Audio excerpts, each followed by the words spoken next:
தீபாவளி வாழ்த்துக்கள். ஹாப்பி தீபாவளி.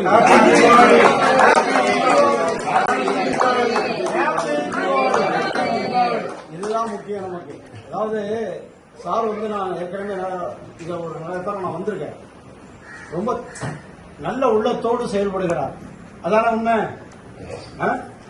நல்ல உள்ளத்தோடு செயல்படுகிறார். எனக்கு உங்களை பார்க்கும்போது ஒரு ஞாபகம் வருகிறது. ஏன்னா இந்த முதியோர்கள் பிள்ளைகளால் கைவிடப்படுகின்ற போது மனம் ரொம்ப வலிக்கும். அதனாலதான் நல்ல முதிர்ச்சி பெற்ற ஆரோக்கியமான குழந்தைகளை ஈன்று இந்த உலகத்திற்கு கொடுத்துவிட்டு ஆரோக்கியத்தை வழங்க வேண்டிய குழந்தைகள் வெளியே தள்ளிவிடுகிறார்கள்.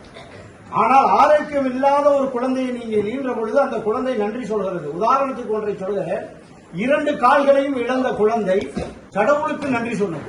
அம்மாவிடத்துல போய் சொன்னது, அம்மா எனக்கு 2 கால்களும் இல்லாமல் என்னை ஈன்றதற்கு உனக்கு நன்றி. காரணம் என்ன தெரியுமா? கர்ப்பத்தில் கூட உன்னை நான் உதைந்திருக்க மாட்டேன், கர்ப்பத்தில் கூட நான் உன்னை உதைந்திருக்க மாட்டேன் என்று அந்த குழந்தை சொன்னது. ஒரு முதியவர் சொல்வது போல, ஒரு மகிழ்ச்சி ஊட்டுவதற்காக இந்த செய்தியை சொல்றேன். முதியவர் சொல்வது போல ஒரு செய்தி இருக்கிறது. ஒரு அப்பா பையன் விரட்டி விட்டான் வெளியே. அப்பா சொல்றாரு, மகனே, உங்க அம்மா கர்ப்பத்தில் இருக்கின்ற பொழுது வாந்தி எடுத்தார், நீ கர்ப்பத்தில் இருக்கின்ற பொழுது அம்மா வாந்தி எடுத்தால் கையை நீட்டினேன், வலிக்கவில்லை. நீ பிறந்த பொழுது குழந்தையை கொடுத்தார்கள், கையை நீட்டினேன், வலிக்கவில்லை. உனக்கு கல்விக்காக பல பேரிடம் பிச்சை எடுத்தேன், கையேந்தினேன், வலிக்கவில்லை. ஆனால் பசிக்காக இப்பொழுது கையேந்தினேன், வலிக்குதடா அப்படின்னு அந்த அப்பா சொன்னார். அந்த கையேந்தி பசியினுடைய வலி இல்லாமல் இருப்பதற்குத்தான் இந்த முதியோர் இல்ல காப்பகங்கள் உங்களுக்கு உதவி புரிகின்றன. அதனாலதான் நேற்றையிலிருந்து சார், ஆடிட்டர் சார், தம்பி வீரமணி, தமிழரசன் போன்றவர்கள் ஏன் முன்னெடுக்கனா, எங்களுக்கு எல்லாருக்கும் வேலை இருக்கு. ஆனா நீங்கள் தான் எங்களுடைய உண்மையான உறவுகள்.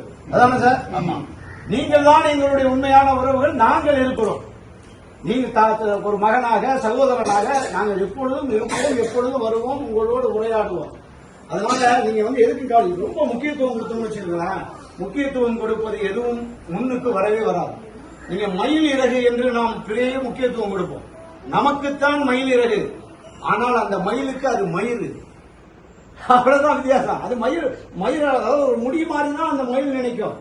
அதே போல உங்களை புறந்தள்ளியவர்களை ஒரு முடி உதிர்ந்தது போல நினைத்து விட்டு மயிலை போல தோகை விரித்தாடும் இவ்வாறான காப்பகங்களில் உங்களை இறைவன் கொண்டு வந்து சேர்த்ததற்கு நன்றி சொல்லுங்கள். அந்த நன்றி சொல்லிக்கொண்டே இருங்கள். அப்பொழுதுதான் எங்களுக்காக நீங்கள் பிரார்த்தனை செய்வதும் உங்களுக்காக நாங்கள் பிரார்த்தனை செய்வதும் தொடரட்டும். உங்களுக்கு சேவைகளும் தொடரட்டும், ஐயாவின் சேவையும் தொடரட்டும். நாங்கள் எல்லாம் உங்களோடு நண்பர்களாக. வீரமணி மிகச்சிறந்த மனிதர். எங்களை எல்லாம் கொண்டு வந்து இதுக்குள்ள கொண்டு வந்து சேர்க்கிறது வீரமணி தான். நான் எல்லா இடத்துலயும் இதை சொல்றேன். கிட்டத்தட்ட 10 காப்பகங்களுக்கு மேல இந்த தீபாவளிக்கு சென்றிருக்கோம். இந்த ராஜாமடத்துக்கு போகணும் அப்படிங்கிறது அவர் தான் வந்து சக்தி சொல்றாரு. காலையில சொன்ன சார் தலை கூட செய்யல, அது பாட்டு வந்துடுற தலை. எதுக்கு நான் சிரிப்புக்கு சொல்றேன்? பரட்டையோட சீப்புகள் இருந்தும் பரட்டையோடு நின்றார். சீப்புகள் இருந்தும் பரட்ட தலையோடு ஒருவர் நின்றார். காரணம், அவர்தான் வாழைப்பழ வியாபாரி. சீப்பு இருக்கும், ஆனா பரட்டையோட இருக்கும். அவர் வேலை செய்யணும் அப்படிங்கிறதுக்கு. அதே மாதிரிதான் சார் வேலை செய்ய வேண்டும் அப்படிங்கிறதான் தன்னை அலங்காரப்படுத்தாமல் இங்க வந்திருக்கிறார். எனவே மீண்டும் ஒரு முறை ஹாப்பி தீபாவளி. நல்ல புத்தாடைகளை தந்திருக்கிறோம். பிஸ்கட், சோப்பு, இங்கதான் பிஸ்கட் சோப்புலாம் கொண்டு வந்திருக்கோம். அப்படிதான் வீரமணி, உங்களுக்கு சார் நடத்தக்கூடிய அந்த சூழலை எங்களுக்கு அப்படி உந்து சக்தி ஏற்படுத்துகிறது. உங்களை சந்தித்ததில் அப்பா சகோதரிகளாக நான் கருதி விடைபெறுகிறேன். நன்றி, வணக்கம்.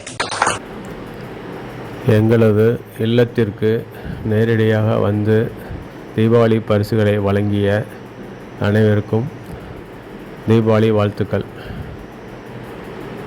எங்களது இல்லத்திற்கு மேலும் நேரடியாக வந்து ஆதரவு தரக்கூடிய அனைவருக்கும் வாழ்த்துக்களையும் நன்றிகளை தெரிவித்து, இந்த காணொலியை புதிதாக பார்ப்பவர்களும் எங்களுக்கு ஆதரவு கொடுக்குமாறு கேட்டுக்கொள்கிறோம். நன்றி, வணக்கம்.